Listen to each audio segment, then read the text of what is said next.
भाजपचे सांस्कृतिक प्रकोष्ठ महाराष्ट्र प्रदेश उपाध्यक्ष तथा सुप्रसिद्ध अभिनेत्री बिग बॉस मराठीची पहिली विजेती मेघा दाडेंच्या उपस्थितीत कलावंतांची बैठक संपन्न। याबाबत अधिकृत अशी की आज दिनांक 17 सप्टेंबर 2025 रोजी दुपारी 12 वाजता धुळे शहरातील मनपा आवारात असलेल्या संत नरहरी महाराज स्मारक सभागृह मनपा येथे स्थानिक कलावंतांशी या ठिकाणी भाजपच्या मेघा दाडे हे धुळे जिल्हा दौऱ्यावर आले असताना भाजपच्या सांस्कृतिक प्रकोष्ठ महाराष्ट्र प्रदेश उपाध्यक्ष म्हणून त्यांची निवड झाली असून त्यांच्या अध्यक्षतेखाली या ठिकाणी बैठक घेण्यात आली।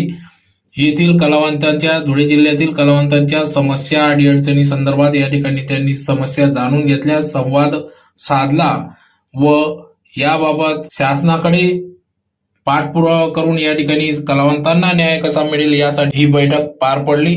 तर प्रसंगी या ठिकाणी भाजप सांस्कृतिक प्रकोष्ठ धुळे शहर अध्यक्ष जगदीश देवपूरकर, राहुल बागोल यांच्यासह सर्व पदाधिकारी व कलावंत मोठ्या संख्येने उपस्थित होते।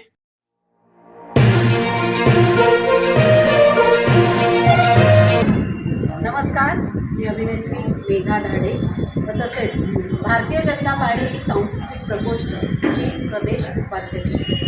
आज मी इथे धुळे शहरात आले त्याचं एक सगळ्यात महत्त्वाचं कारण म्हणजे आज आम्हा सगळ्या कलाकारांना एकमेकांच्या जर काही समस्या असतील तर त्या जाणून घ्यायच्या होत्या। त्या समस्यांवर आम्ही स्थानिक असलेल्या नेत्यांसोबत बसून चर्चा करून त्यावर आम्ही काही तोडगा काढू शकतोय का, किंवा कुठल्या उपाययोजना आणू शकतोय का, किंवा आम्हाला त्यासाठी संघटित होऊन काम करण्याची कितपत गरज आहे, या सगळ्या गोष्टींवर आज आम्ही सखोल चर्चा केली। आणि सगळ्यात महत्त्वाचं म्हणजे आज इथल्या सगळ्या स्थानिक कलावंतांशी माझा परिचय झाला।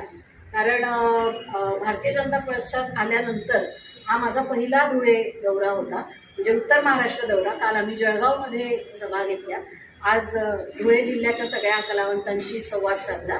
तर त्यामागे संवाद साधण्यामागे सगळ्यात महत्त्वाचं कारण हे होतं की सगळ्यात पहिलं सगळ्यांचा परिचय व्हावा, आणि दुसरं म्हणजे त्यांच्या कलाकारांच्या काही समस्या असतील तर त्यासाठी नेहमीच भारतीय जनता पार्टी आणि त्यांनी काढलेला सांस्कृतिक प्रकोष्ठ हा कायम कलाकारांशी बांधील आहे।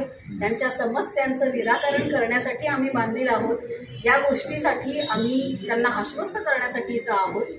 व आणि एक महत्त्वाची गोष्ट म्हणजे आता येणाऱ्या स्थानिक स्वराज्य संस्थांच्या ज्या निवडणुका आहेत त्या निवडणुकांमध्ये आम्ही सगळ्या कलाकारांनी भारतीय जनता पक्षाला आमच्याकडून कशा पद्धतीने एक